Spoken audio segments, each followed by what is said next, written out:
Well, hi, and thanks for joining me in my shop. I'm going to be continuing with this fantastic radio, Telefunken Gavotte radio. In my last video, we were looking at the output tube here, with its plate glowing red hot, assumably from just too much current flowing through the tube. So today we're going to discover exactly why that is. At least that's my intention. Now, a whole bunch of stuff just happened just as I was preparing to turn on the camera. So I'll take you through what happened. First of all, I thought I better get the pin numbers straight. So here's the schematic for the radio. This was handed to me, this schematic. And I look at the tube here. There it is there, and there's the output tube. And I take a look at the tube here, and I'm going back and forth and starting to get ready when I notice that when you look at this tube on the internet, when you look at like a tube site to look at the pinout, it's a two-part tube. But this isn't a two-part tube. This is a one-part. This only got one tube in it. I start scratching my head. Oh my God, I got the wrong tube in the radio. It's supposed to be an EL84. That's why it's overheating. Oh my gosh. Somebody put an ECL84 in there. That's what I'm thinking. Okay, but that's not the end of the story. So I take a look at the tube. Sure enough, it's an ECL86. It's an 86. It's not even an ECL84. How would you ever mix up an ECL86 with an EL84? So I decided, well, let's look at the tube chart on the back of the radio here. A little hard to see, perhaps. But there it is there. ECL86. ECL86, well, that's what this is. The right tube is in there. The wrong tube is on the schematic? No, this is the wrong schematic. I started looking at it closer. For crying out loud. It says Grundig 3045 right on it. Grundig? Well, this isn't a Grundig. It's a Telefunken. For crying out loud. Well, that just goes to show you. You know. Just goes to show me anyway. You never know where the problems lie. I'm not sure where to say the problem lie here. The guy who dug that schematic up, or I wasn't listening when it was handed to me, or I don't know what. But look, I got the right one. Here's the correct schematic. Telefunken Gavotte 5353W, and that's exactly what this is. And the output tube is an ECL86 two-part tube. Actually, it has a little triode preamp followed by a what would that be? 1, 2, 3. I don't know. Three grid tube. I'll put it that way. Three grid section on the output. Okay, so you never know where the challenges are going to arise when you do this. So one challenge is get the right schematic, for crying out loud. Maybe another one is don't trust anything. Least of which, don't trust yourself when you're doing this. Double check, verify, or maybe in my case, a triple check might be good. Okay, so that doesn't help us. For a while there I thought, you know, I'd found it. Yahoo, wrong tube. And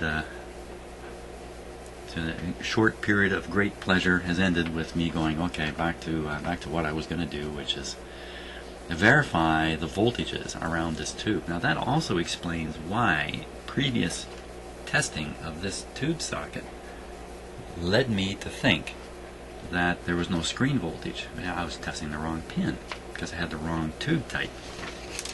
Wrong. And that goes back to what one of my college professors told me. I'm going to tell it again because I think it's really worth.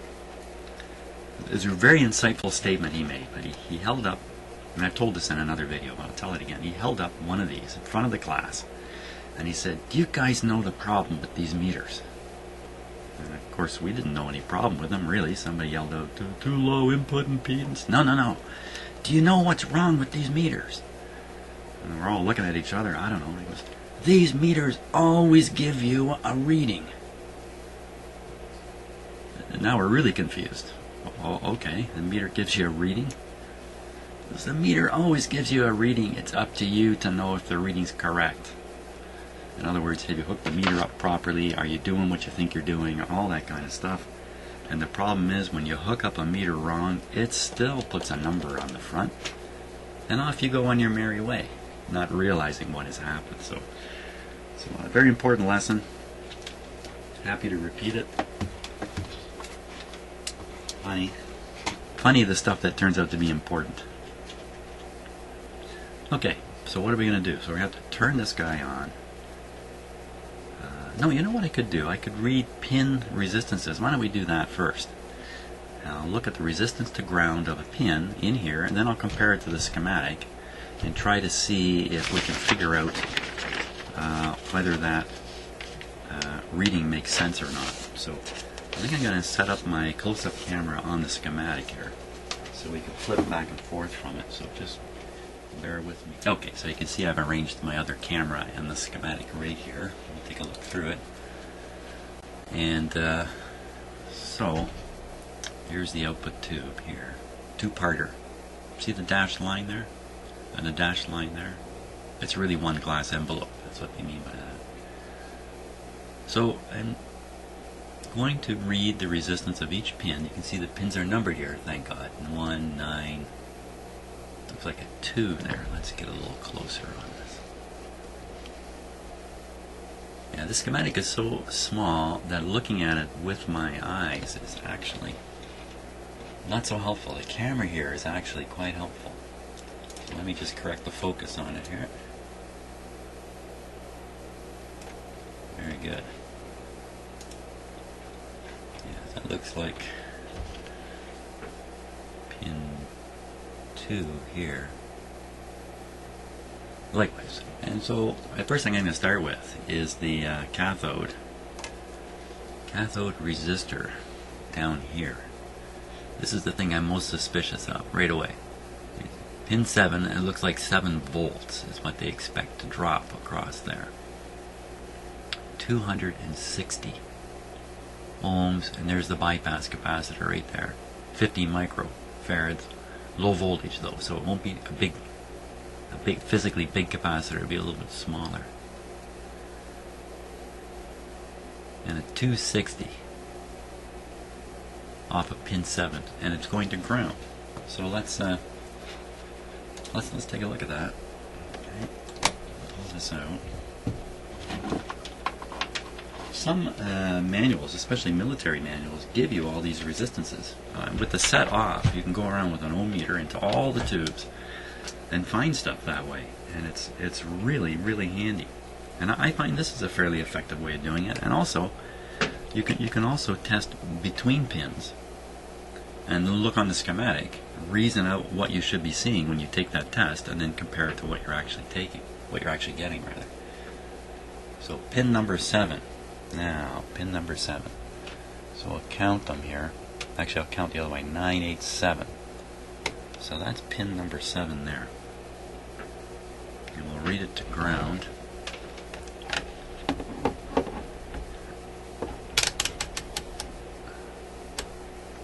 Okay. There we go. 215, and it's supposed to be 260.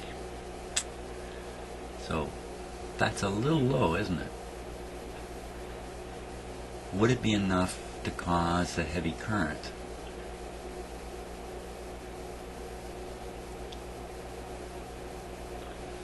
Gee, you know, maybe. It's going to reduce the bias. It also reduces the resistance right in the cathode path. So maybe if you drop this guy that much, you end up with enough current to not blow the tube, but cook it. Now, weird thing is, resistors usually go high. They don't normally come down. But I suppose a resistor could be losing its resistance. I don't know how exactly. Draw more and more current, and then in its final phases of failure, burn itself open again. So in the end, when you find it as a technician, you usually find it high. I don't know, just making all that up. So there's another resistance path there we could check, which is off the grid. Looks like let's see here. It's off the grid. Right in here. See a resistor there, 2.2K, and down here 820K. I don't see how these could cause a problem, really. That's exactly why I should check them. And of course, this capacitor, 0.01, if it's not blocking the positive voltage from here, if the positive voltage is leaking over, it'll drive the grid positive. So if we could find this point and read it to ground, we might find something interesting, because there's a big resistor here, so you'd expect to read a pretty high resistance at this point. And if this guy is leaky, well, I don't know, it's all the way into the high voltage system. I don't know. If we can get across this with the ohm meter, that'd be the best thing to do. So let's see, starting with pin number, I make that out to be an 8. Could be a 5. Let's try pin number 8. I'll have to look this up in my tube manual. Oh, wait a minute. Wait 1 minute, I've got it on the screen here. So that's the grid, pin number 8. It's definitely pin number 8. Okay, pin number 8. What is the resistance to the chassis of pin number 8? There we go, pin number 8. Okay, so I gotta turn this way up. I'm on the 2 megohm scale now. Oop. Look at that, we're reading that resistor, the 860, to ground. Just fine. And the little resistor, the 2.2, doesn't even, doesn't really factor in. It's just in series with the big one. So we can't be sure about the small one, but what would it matter, really? It's just in the grid circuit. Now, the capacitor. The capacitor, oh, I should have flipped my camera there. The capacitor, this one here, 0.1. Yikes. 0.01.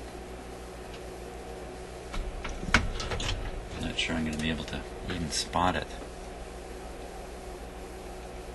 in here, just because it's hard to see.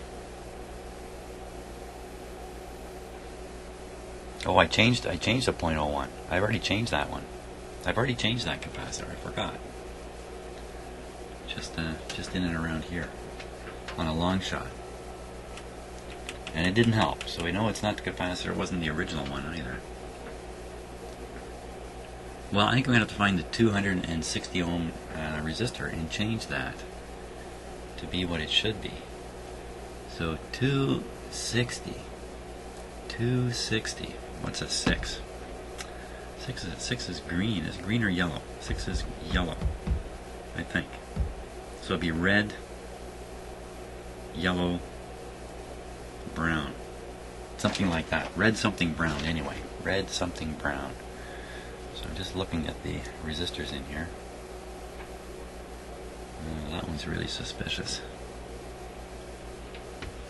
Red, red, red. Hey, there's one up in here. Let's get the close-up going on this, because these resistors are packed in here pretty tight.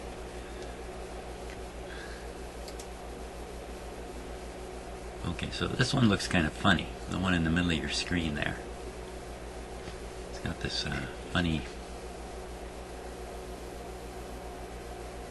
Look, there's a yellow, there's an orange in there, it's got some of the right colors. Wonder what happened to it. And, unless I'm mistaken, that's a wire going around it that's heated up, and you can see this spiral. But I could easily be mistaken about that. But back in between these two capacitors, good luck getting a look at this. That one there.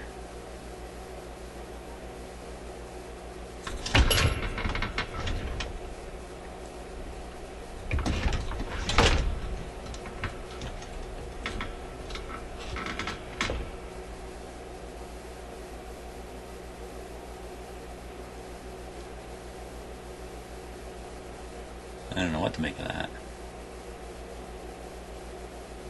Looks Looks like it starts with a gray, red, yellow or something of that sort. I'm not sure about that one. Oh, back here's a couple more. I can't even see them from outside the set.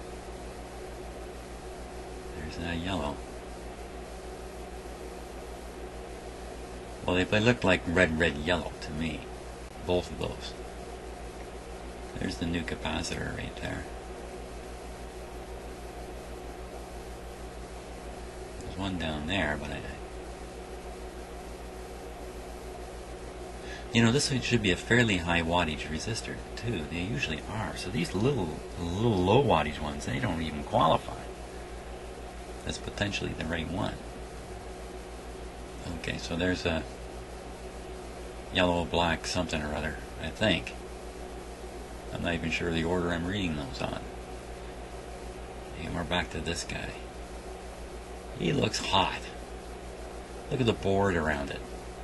The board looks like it's been taking some heat around that guy. Let's put the ohm meter on him and see what he is. Let's give him the ohm meter a treatment here. He's not looking too healthy, that's for sure. Okay. It's supposed to be a 260 if I've got the right resistor.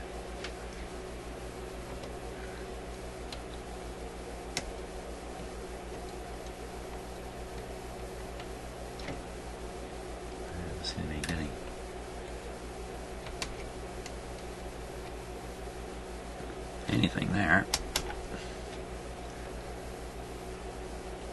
My gosh. Hey, what's that? 0.2. What am I reading right now? 0.2. It's around 200.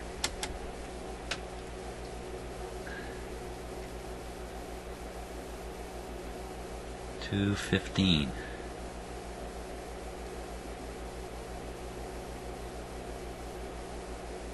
Well, is there any other resistor anywhere near that size, anywhere near that too? Could I have the wrong resistor?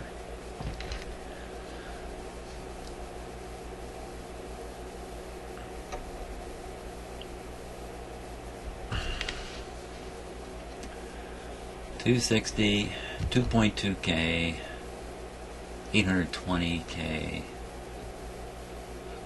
What are all those other little resistors? That's got to be the one. That's got to be the resistor. So we've got to get that guy out of there and stick in a 260. That's the challenge. Let us do it. 260 with a bit of wattage power. Okay.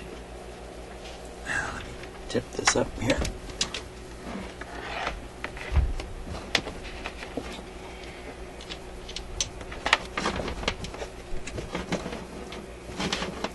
Well, I really don't want to be the first guy to scratch the cabinet on this radio. This radio is from the very early 60s, I think. It's going to be a little awkward working on it like that, that's for sure. Let's see, we got to get in here. Well, that's not so bad. That's not so bad. That's actually pretty good. Up in here somewhere. Right up in here. Put a little light on the subject.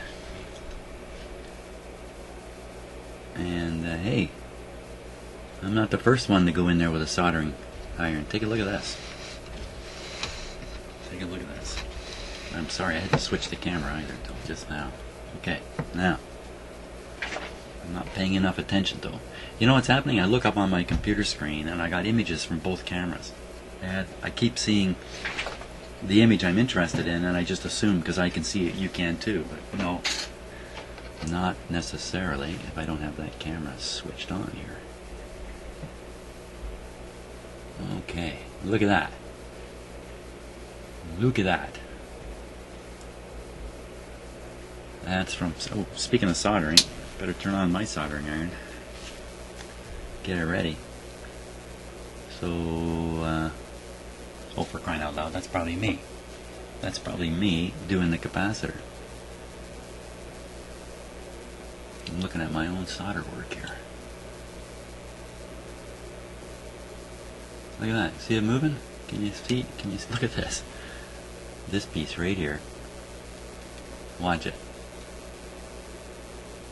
See it move?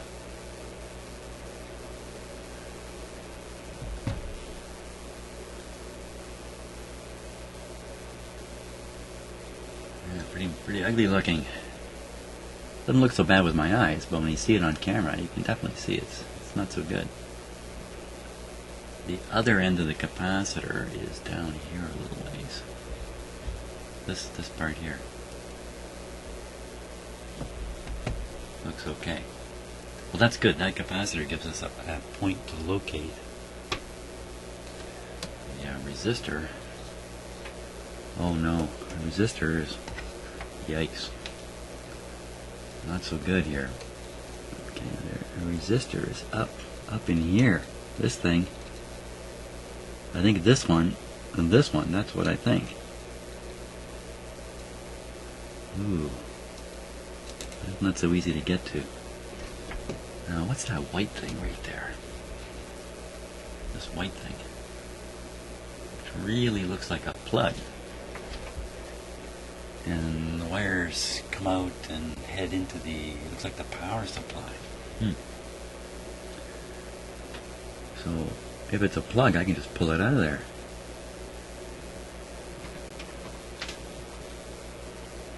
Let's give it a bit of a go. Oh yeah. Oh my gosh, there's next to nothing holding that in there. Gee.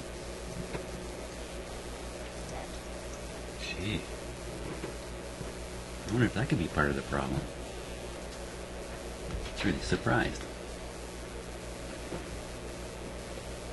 See, look at that. It's just some holes. I'm not even sure where the contact takes place. Let's see, what's up above? Oh yeah, so the contact is from up above. And I'll just show you. I've never seen this before. Okay, so those white things you see there appear to be glowing unnaturally. That's where these pins go. They go up into these things. So these are the pin contacts. Don't know why they're glowing so unnaturally. Light coming through from below. Okay. And I guess the glow is actually natural. Because what is there in nature that's not natural, for crying out loud? Excuse me while I slurp some coffee here and ponder the situation.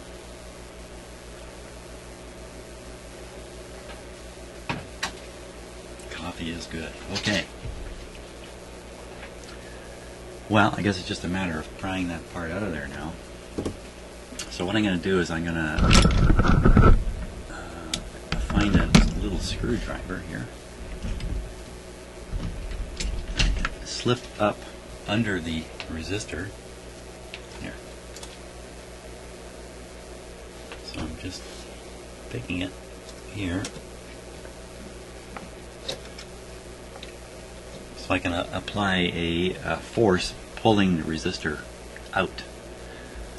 And then when I put some solder on the bottom, I'll apply the force and hopefully pop the resistor out. Now, where is the resistor's connection? I think,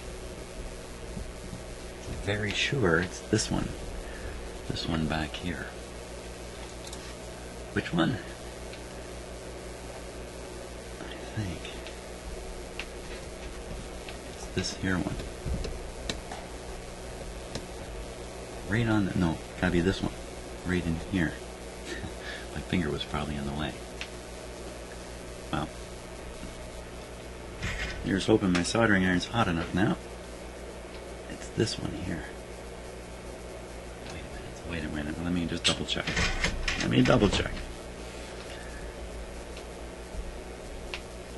Yeah, that's the one. That's the one. That's the one. Now my tool slipped out. Let me get it back in place.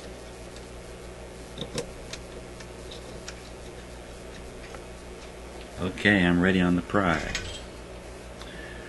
Ready on the heat.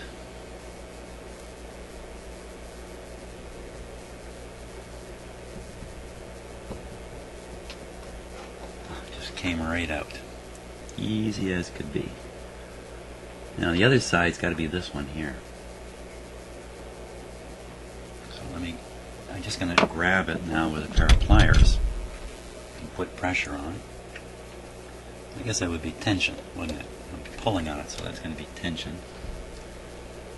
Okay, a little bit of leverage to help out. Always use a lever. Here we go. And out it comes, just like that.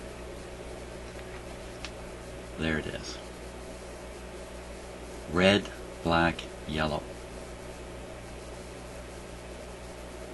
Red, black, yellow. Wow, that's nowhere near 260. Oh. What to think of that?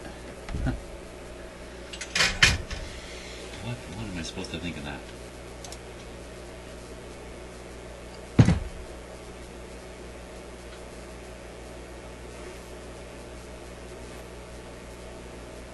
Or it could be the other way around. It could be something yellow, black, something, and maybe the colors are all disrupted from this heat effect. Here, have a closer look.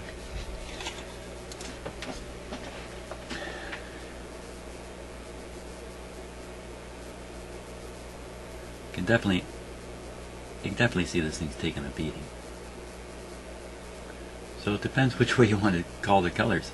It's either red, black, yellow, silver, or, well, actually I'm turning it the other way. I'm turning it backwards. Or something yellow, black, red. You know, red, black, yellow. Wow, let me read this on my own meter, because I have the willy-nillys here that this is not what I think it is at all. Yes.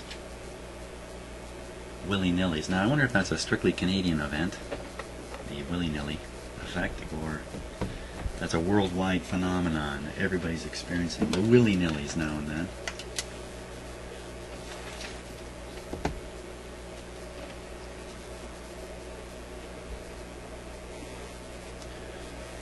Okay, so we're expecting to see 200 and, yeah, 200, it's even lower, 213. Well, maybe we can verify its position in the circuit.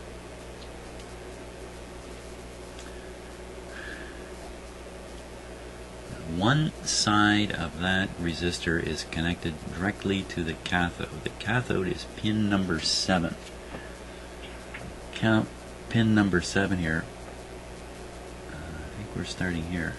1, 2, 3, 4, 5, 6, 7. Connected right to it. Right to it. That's it. 260. According to the schematic. 260. Is that right? Is that right? Is that right? Yeah, 260. Okay, I got to dig around for a 260 resistor here.